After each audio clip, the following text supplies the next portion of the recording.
Well, hello there. This is your host, Veronica Moore, and this is More Late Night Stories, my literary station bringing you good reads. Now, whether you're winding down, doing your nighttime routine, or just need a good read in your downtime, I've got you covered. And if you're catching this in the AM, I got you too. Wherever you are, and no matter what time, just relax and simply listen. What's going on, you guys? This is your host, Veronica Moore, and welcome back to More Late Night Stories, your greatest literary station. I thought I'd do something a little bit different for this episode. I wanted to just go ahead and, of course, read you a poem from 1926 by Langston Hughes. It's called Of Beauty, but I will not be the one reading it today. Mr. Smiley, thank you for joining the podcast. Always a pleasure. And welcome, everyone, all listeners. Again, my name is Caleb Smiley, also known as It Stacks on YouTube, an avid lover of all things creative, gaming, music, and, of course, poetry today. So while you tune in, I hope that you all are able to experience this literature in a way that is meaningful to you. And without further ado, let's jump into the poetry. To worship at the altar of beauty, to feel her loveliness and pain, to thrill at the wonder of her gorgeous moon, or the sharp, swift silver swords of falling rain. To walk in the golden garden when an autumn sun has almost set, when near night's purple splendor shimmers to a starshine net. To worship at the altar of beauty is a pleasure divine, not given to the many, many, but to fools who drink beauty's wine. Not given to the many, many, but to fools who seek no other goddess, nor grapes plucked from another's vine. Okay, well, thank you for reading. You're welcome.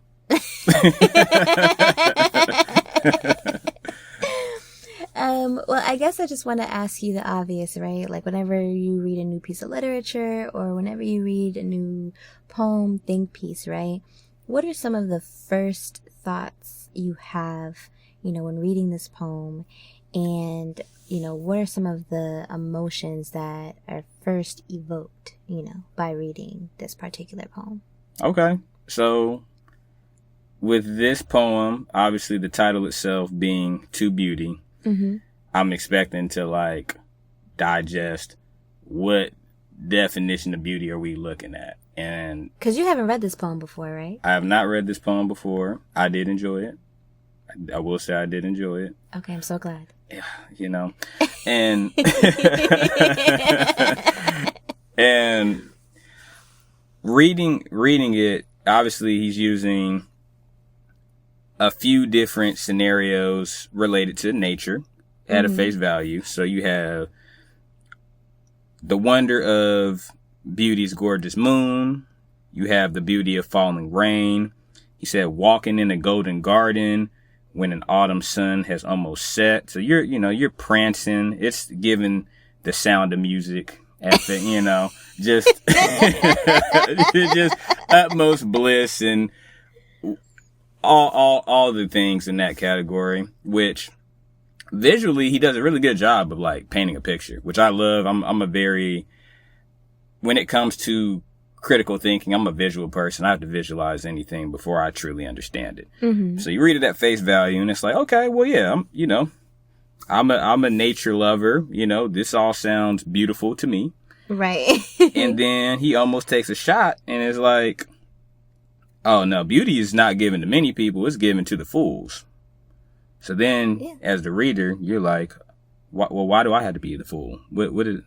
Right. Cause you're like, if I am made in the image of beauty, right? Mm-hmm. Then I am beautiful. Exactly. Right. Yeah. So it's like, So yeah, I'm like, maybe I need to go rethink my beauty standards. Yeah. I'm like, I don't know. What's he trying to say? Mm-hmm. So, but he describes what the fool really is. So, The fool is the one who drinks beauty's wine.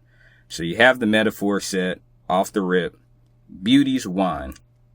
And he continues it and says, it's given to fools who seek no other goddess, nor grapes.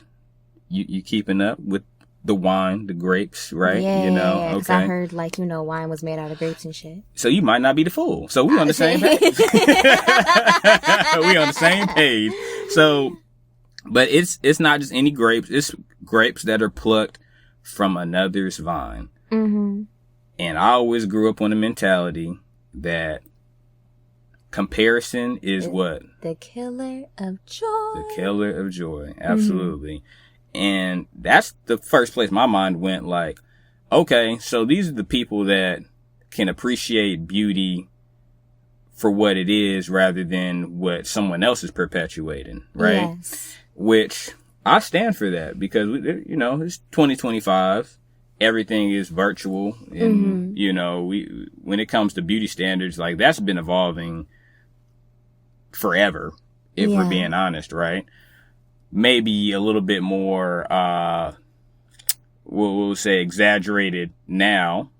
I can only speak to the time and generation that I currently live in. So, right. But this idea that people can accept beauty for what it is from their own vine before anyone else's.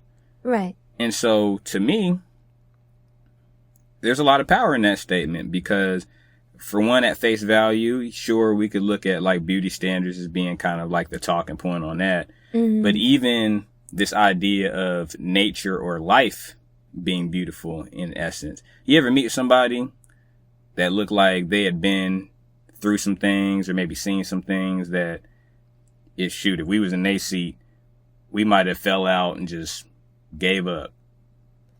Fell flat, you know? Are you speaking to like the person's like physical appearance? I'm assuming you're speaking to the person's like physical appearance, right? Oh God. Well, yeah, you know, you got them examples where physically it's like, okay, damn, you've been through something.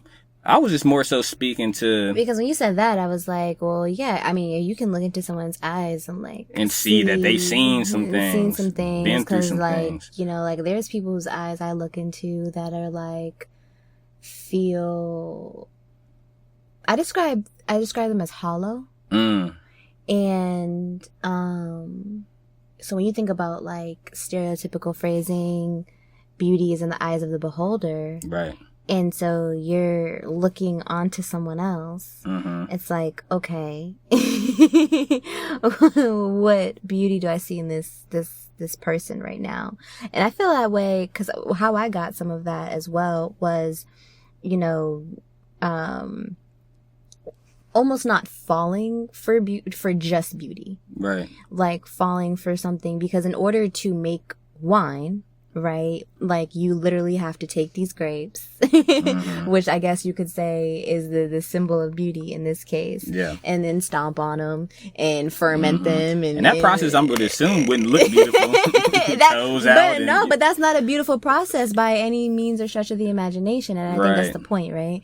And so but then at the end of the day, it becomes wine. So there's an aspect of, does the things that we go through and the wisdom that we build and the challenge that we overcome, do they create a whole nother level of beauty for us? Do not just take this person or this thing at face value. Exactly. Because you have no idea what it took for them to feel or look this beautiful, and not beautiful in a sense of physical appearance, but beautiful in terms of their radiance, their aura, mm-hmm. that energy. You know what I'm saying? So, and that's I completely stand with that. Like, I feel like you look at the quote unquote good and the bad in life, like all of that's beautiful. Because how you really appreciate anything without, of course, that comparison of the hardship that you faced in comparison to maybe those better days where you're prancing in the golden garden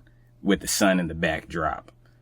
Maybe some rain pitter pattering next to you, you know, like that's beautiful to me. Like you look at people that have worked hard all their life. Mm-hmm. They got the wrinkles, callous hands, you know, And it's like, there's beauty in that, though. There's beauty in that. I think we look at people who are getting older and we see like the little scars that may have happened from that cut that they got a few years ago, or that surgery they had like another few years ago. And we look at these things, and then if you were to take beauty standards at like the stereotypical face value, you wouldn't see beauty in those scars, in those crevices, in those marks. Right. But who's to say that there isn't beauty in overcoming challenging times and having the symbol to prove it? You know what I'm saying? Because I feel that way about like my stretch marks. Like, they're a testament to like the fluctuation of weight for me.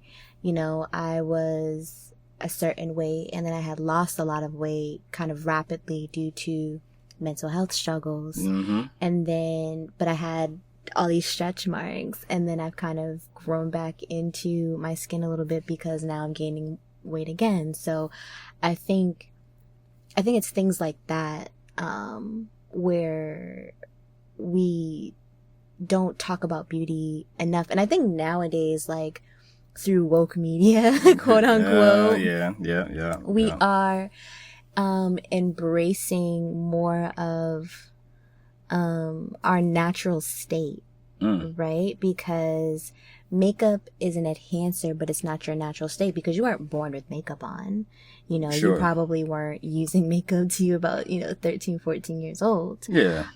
So I think that it's a complicated, point to dissect, because on that point, I always love some stretch marks, and it might not be that conversation today, but at the end of the day, call me foolish. I love some stretch marks for what they are, and and everybody finds what their definition of beauty is on their own, whether that's through modeling, like looking to their parents or looking to the people around them, etc. Like, makeup, no makeup, enhancements, no enhancements. And at the end of the day, you just have to appreciate the beauty that resonates with you in its own way.